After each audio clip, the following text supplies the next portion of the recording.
Satu lampu pun tidak padam.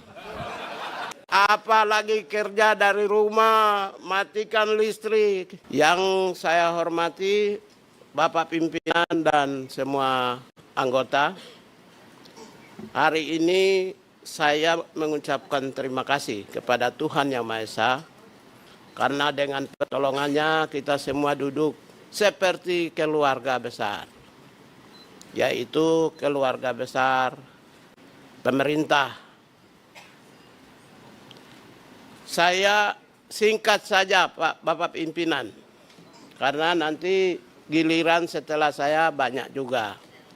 Intinya saja bahwa Kementerian Hak Asasi Manusia di hari pertama kebijakan efisiensi oleh Presiden, saya menyatakan siap dan boleh cek di semua media. Saya dan sampai dengan hari ini yang mengucapkan siap dan tidak terpengaruh cuma Kementerian HAM. Boleh cek di televisi, di media, cuma satu-satunya yang menyatakan siap dan tidak terpengaruh.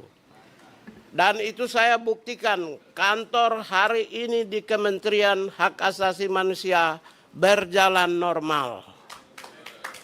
Satu lampu pun tidak padam.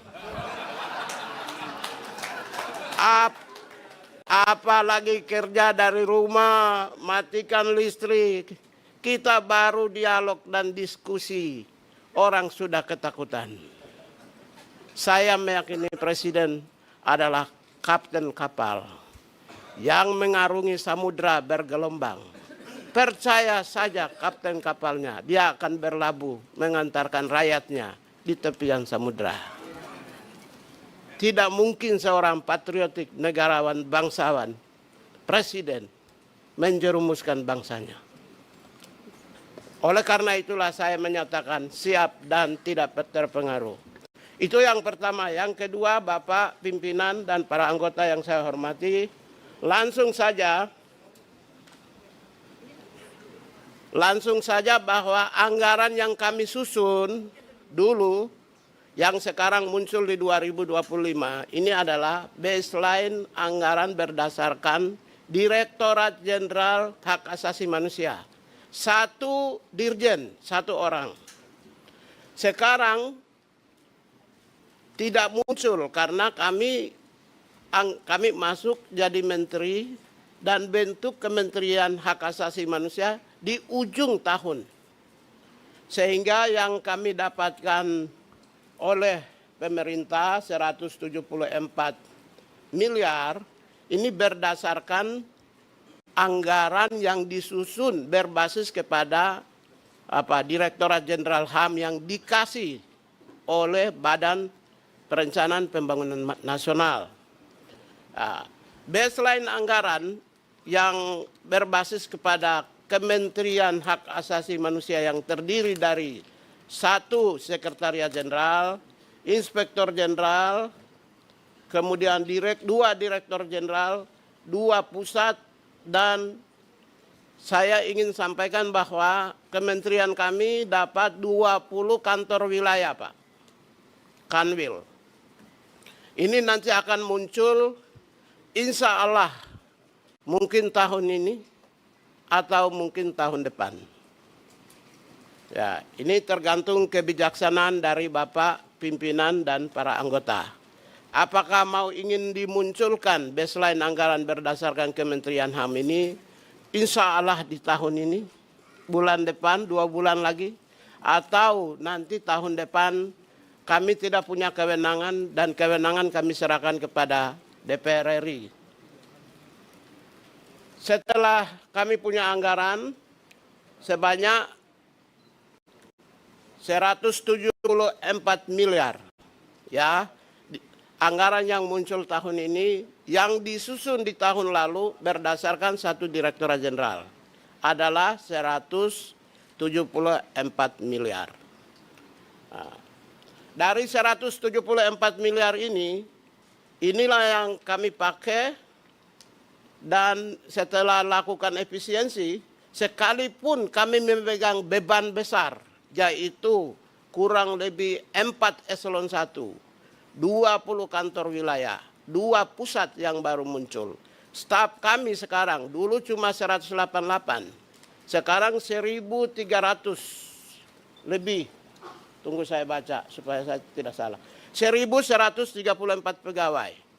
Jadi anggaran yang dulu dikasih sekarang itu kami pegang beban besar. Dia menghidupi 4 eselon 1.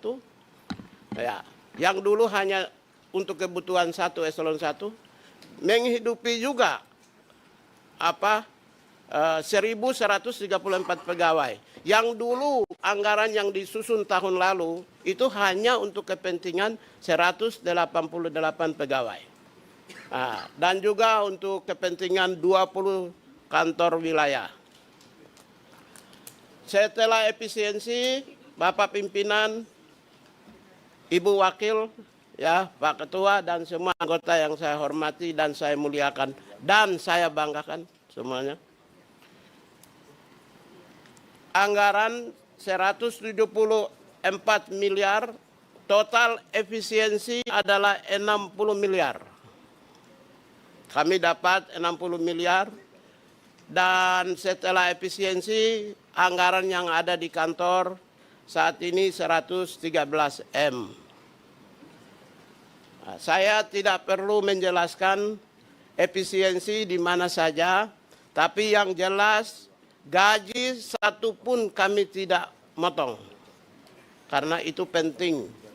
Kemudian kami juga tidak lakukan efisiensi di pusat data dan informasi HAM karena memang nggak ada anggaran karena ini unit baru. Terus pusat pengembangan SDM HAM juga unit baru, tidak ada anggaran. Bapak Pimpinan, ingin saya pertegas menjelaskan sedikit di pusat pengembangan SDM. Semua jabatan fungsional HAM di Indonesia nanti akan di sini penilaian angka kredit dan pengangkatan jabatannya. Pusatnya ada di sini. Semua dari mau di institusi manapun yang ada jabatan fungsional HAM-nya di sini. Tapi anggaran hari ini belum punya di tempat ini.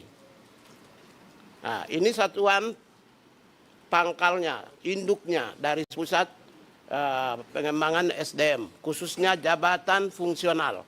Seperti peneliti itu jabatan satuan induknya itu di BRIN. Kalau nanti yang di bidang hukum itu biasanya di Kementerian Hukum. Kalau yang HAM ini semua nanti di sini.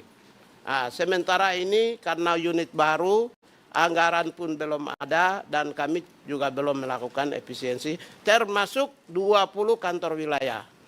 Saya kira itu yang saya sampaikan dan selanjutnya kami mohon arahan dari pimpinan, tuntunan, nasihat ya, dari pimpinan. Saya kira demikian, terima kasih. Mohon maaf, seringkali kami ini kalau bicara tidak terlalu formal. Lagi pula jarang saya baca teks.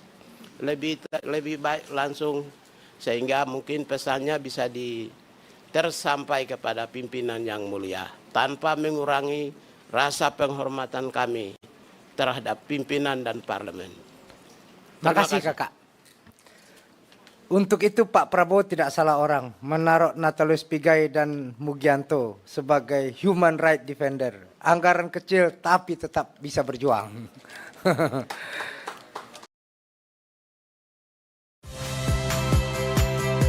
Saya Priska Clarissa. Saksikan program-program Kompas TV melalui siaran digital, pay TV, dan media streaming lainnya. Kompas TV, independen, terpercaya.